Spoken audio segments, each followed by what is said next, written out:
If you're thinking about buying your first home in Florida, stop. Don't go on Zillow, don't go look at houses this weekend. First watch this whole video because there are 5 mistakes that first time buyers make all the time, and some of those mistakes have cost people their dream home, thousands of dollars and years of regret. Today I'm going to tell you all of them, and when you get to mistake number 5, you're going to understand why so many people have really hard time with this process and don't know what to do next, what's the next step, and this can become a really nightmare and a stressful situation. So let's start this video. By the way, if you're thinking about buying, selling, investing, or moving to the Tampa Bay area here in Florida, I have people just like you reaching out to me every week so I can help them with their next move through social media, through YouTube, and I would love to have a private conversation with you to see how I can help you make the right decision, provide value, avoid extra expenses, and guide you from start to finish through the whole process and beyond. If you want to reach out to me, click the link on the description, and I'll have my phone number here as well on the screen, and I answer every message personally so you can have the best experience with me. And now let's talk about these 5 mistakes. This is the mistake number 1, and it's the most common one. Looking at houses before you have your pre-approval letter. Most families call me and say, I already found my dream house. Now, what do I do? And I have to be honest with them and tell them the very first thing they need to do is talk to a bank about getting a loan. And a pre-approval letter takes between 1 and 3 days, and it's completely free. And I always recommend it because it tells you exactly how much the bank will actually lend you. A lot of people, many times they think that buying a house, they're gonna buy a house for $500,000, $800,000, and when the pre-approval comes back, it's for much less than that. Now they have to adjust their whole search. That's why it's so important to know your real number first and make sure your monthly budget is enough to cover your mortgage payment and other expenses you may have on your monthly basis. Number 2. Falling in love with a house before the inspection. This is the one that hurts the most emotionally, and I get it. You walk into a house, you see the beautiful pool, the new kitchen, the big backyard for your kids and your pets, and you have already seen yourself living there with your family. You already decorated the rooms in your head. You already told your kids, hey, that's our new house. And then the inspection comes, and it turns out that the roof needs $15,000 in work, or the AC system is 20 years old and is about to break.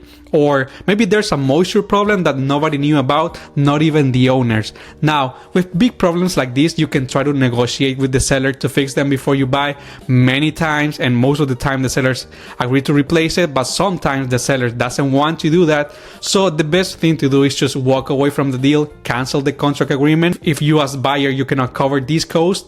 And many clients end up sad because, it was their dream home, they already have plans for the house. But I'll tell you this, cancellation is way better than skipping the inspection.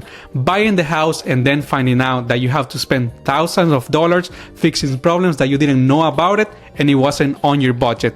So golden rule, always do an inspection on the property you're buying, and it doesn't matter if it's a new home. You'll be surprised of all the issues that new construction can have as soon as you buy it, and then it will take months for the builder to have them fixed after closing because you're not as important when you were just a buyer trying to, buy the house and give them the money. Mistake number 3, not understanding closing costs. This is the one that gives people the biggest surprise on closing date or a few days before closing. A lot of buyers save up for the down payment and show up to closing thinking that's all they need because the realtor or the loan officer never mentioned anything else or didn't educating them good about all the fees that incurs purchase a home. Then the title company tells them at closing, hey, you owe $8,000 in closing costs, and the buyers are getting surprised and get really crazy. So what are closing costs? These are all the fees that come with the transaction: title insurance, taxes, lender fees, prepay home insurance, and more items as well. Here in Florida, closing costs are usually between 2% and 5% of the home price. So let's put it on a $375,000 home. That's between $7,500 and $18,000 extra that you need to have ready. My advice when you plan your budget, always add an extra 3% on top of the home price for closing costs. That way you get to closing date with no surprises and no stress. Also, when you make an offer on a house, you can ask the seller to help cover your closing costs, and your realtor can help you negotiate. And sometimes the seller, they agree, and sometimes they don't.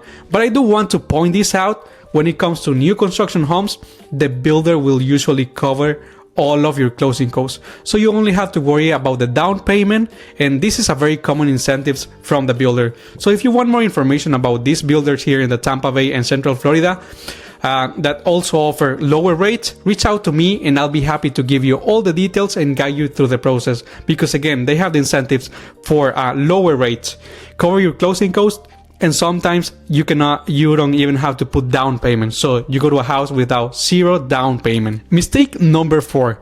Changing jobs or opening new credit cards during the process. This one can make you lose the house literally 1 week before closing. So from the moment that you apply for your loan until the day you sign, do not do any of these things. Don't change jobs, even if it pays more.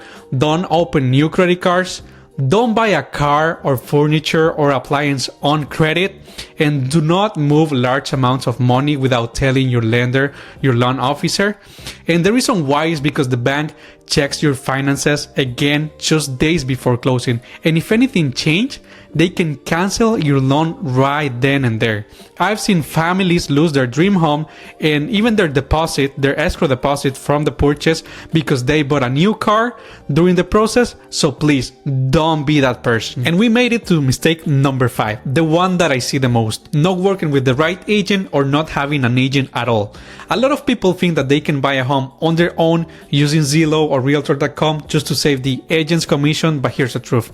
As a buyer, you don't have to pay the commission, the seller pays for it. I know that you may have heard about the new rules where the seller is no longer required to pay your agent, but the truth is that most of the time the seller is still willing to pay it because your agent is bringing them a buyer for their home. So my question is, why will you not have a professional on your side for free who negotiates for you, knows the market, alerts you with the new properties before they even go to public, shows you the best neighborhoods, the best communities, and take care of all the process so you're stress-free? So think about it. But not just any agent. The real mistake is working with someone who doesn't know the local market, doesn't have experience with first-time buyers, or just isn't there when you need them, or doesn't answer any questions at all that you may have. So the right agent teaches you, doesn't pressure you, explains every step, is with you from day one until you have the keys in your hand. That's what makes all the difference. Now you know the mistakes. So what do you do next? Here's your exact action plan. Step number 1, talk to a lender today and get your pre-approval. Step number 2, say your real budget, including closing costs. Step number 3, find a trusted agent who knows the area that you're looking for and will provide value. Step number 4, never skip the inspection. No excuses. Step number 5, don't touch your credit or change jobs until you have purchased the house.